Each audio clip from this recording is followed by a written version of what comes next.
안녕하세요. 즐거운 책방입니다. 오늘 소개해드릴 책은요. 현존하는 독일 최고의 철학 석가, 리스본행 야간 열차 작가이신 페터 비에리의 삶과 존엄에 관한 책을 가지고 왔어요. 삶과 존엄에 관한 책은 자기 결정이라는 책과 삶의 격이라는 책 두 권을 쓰셨어요. 그 중에서 오늘 제가 소개해드릴 책은 자기 결정이라는 책이에요. 행복하고 존엄한 삶은 내가 결정하는 삶이다. 이 책은 한국경제교보문고 선정 대학생 권장도서이기도 하고요. 김영하 북클럽 선정 도서이기도 해요.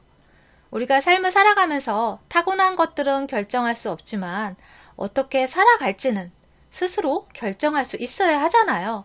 그러한 자기 결정, 그 부분에 대한 책이에요.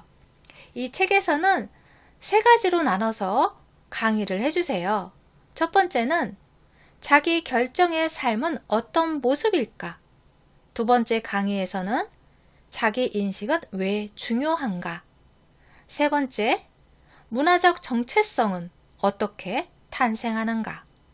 이렇게 세 가지로 나눠서 말씀해 주시는데요. 이 책은 일반 책보다 한 반 정도, 일반 책의 반 정도 두께예요. 그렇지만 이 안에 담겨져 있는 내용은 정말 정독해서 천천히 음미하면서 읽어야 할 정도로 좋은 내용들로, 그리고 또 우리가 꼭 알아야 하는, 삶을 살아가면서 한 번쯤은 꼭 읽어보면 좋을 그런 내용들을 담고 있어요. 그래서 이 책에서는 여러 번에 나눠서 소개를 좀 자세하게 책 내용을 읽어드릴게요. 오늘은 자기 결정의 삶은 어떤 모습일까? 그 부분에 대한 내용을 읽어드릴게요. 우리 모두는 자신의 삶을 스스로 결정하기를 원합니다. 누구라도 열렬하게 공감할 이 이야기는 우리가 익히 알고 있는 두 가지 중요한 내용을 포함하고 있지요. 바로 존엄성 그리고 행복입니다. 그런데 언뜻 익숙해 보이는 이 두 개념은 과연 무엇을 뜻할까요? 내가 내 삶을 정한다는 것은 어떤 의미일까요? 결정이라는 말, 그리고 독립성이라는 말은 어떤 개념일까요? 타인에 대한 배려 없이 오직 자신의 이익만을 추구하려는 소망과 혼돈해서는 안 됩니다. 형식적으로만 본다면 자기 결정권을 그렇게도 해석할 수 있지만 그것은 우리 대부분이 현재 바라고 있는 것, 다시 말해 법적, 도덕적 규범 위에 성립된 하나의 집단 안에서 자립적으로 살아가는 일과는 다를 것입니다.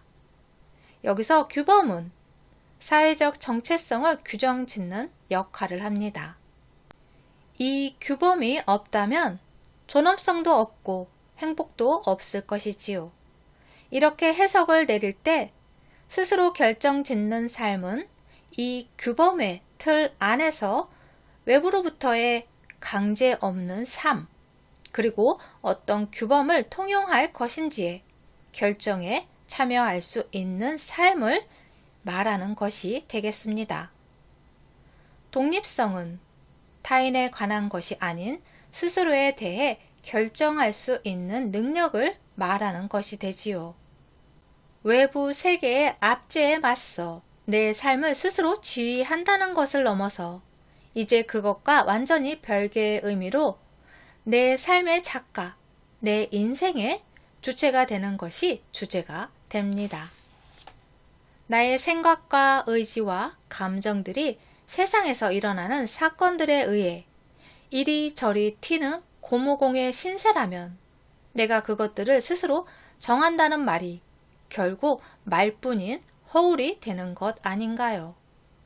사고하고 의지를 세우는 존재인 우리가 단순히 강물에 휩쓸려 가는 모래알 같은 존재로 전락하는 것 아닐까요?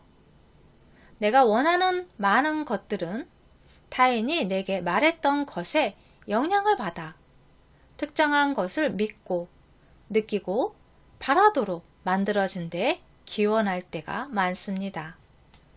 나의 내면 세계가 외부와 아무리 밀접하게 얽혀 있다고 하더라도 하나의 세계와 또 다른 하나의 세계 사이에는 엄청난 차이가 존재합니다.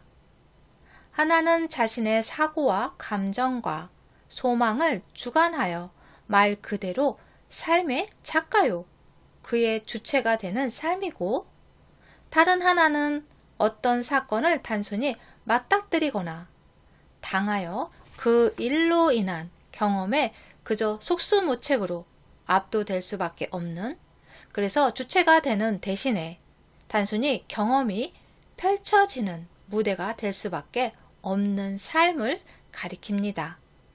자기 결정을 이해하는 것은 바로 이런 차이를 이해하는 데서 출발합니다. 자기 결정이 성공하는 경험을 하느냐, 하지 못하느냐에 결정적인 역할을 하는 그 무엇이 탄생하는데, 그것이 바로 자아상입니다.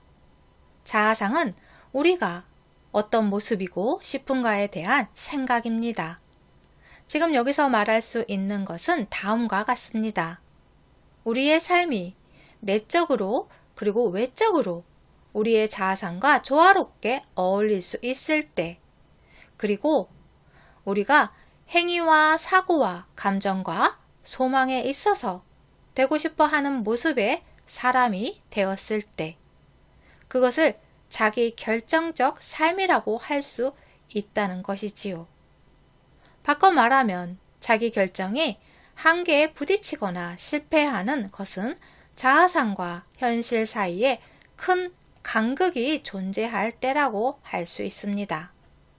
이 싸움에서 이길 수 있는 가장 좋은 방법은 자기 인식에 있습니다.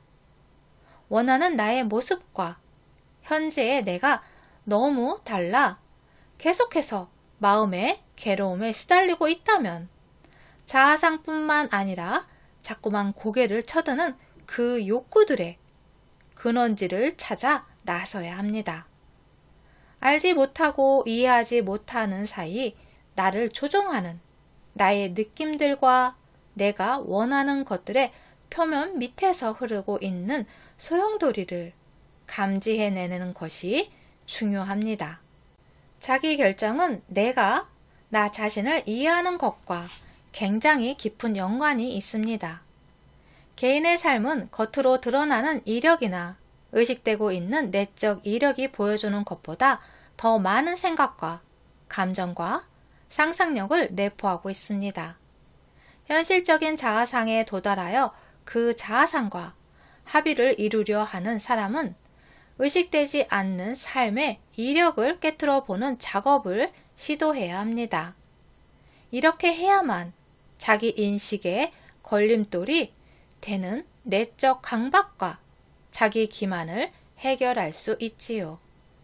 자기 인식은 우리로 하여금 투명한 정신적 정체성을 형성해주고, 이를 통해서야만 말 그대로 삶의 작가와 삶의 주체가 될 수 있게 해주는 것입니다. 즉, 자기 인식은 사치품이나 뚱구름 같은 철학적 이상이 아니라 자기 결정적 삶, 더 나아가 존엄성과 행복의 구체적 조건입니다. 그런데 스스로에게 묻는다는 것, 스스로를 이해한다는 것, 변화한다는 것, 이런 것들은 과연 정확하게 무엇을 의미하는 걸까요? 이는 말과 큰 관계가 있습니다.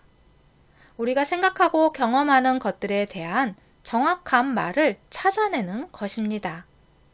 자신에 관해 결정한다는 것, 이것은 자신의 생각에 관해 방향을 정하고 믿어왔던 것들을 다시 한번 시험대에 올린다는 것을 뜻하기도 합니다.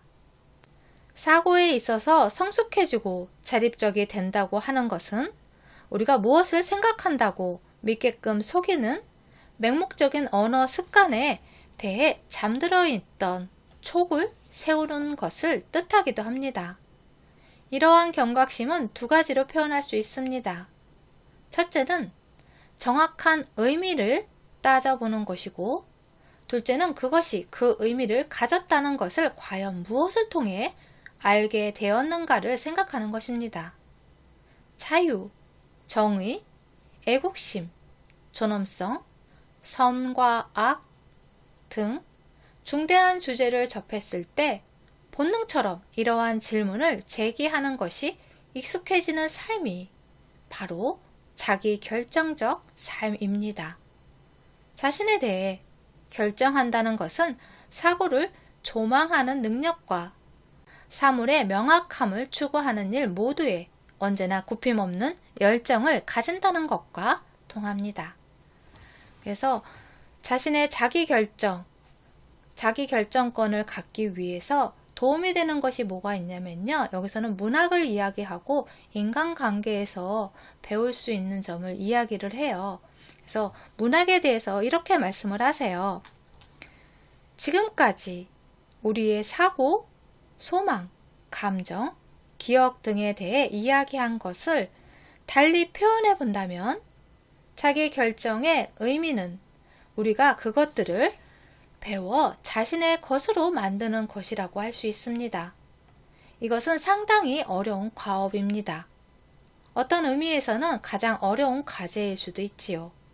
그러나 우리는 혼자가 아닙니다. 우리에게는 문학이 있습니다.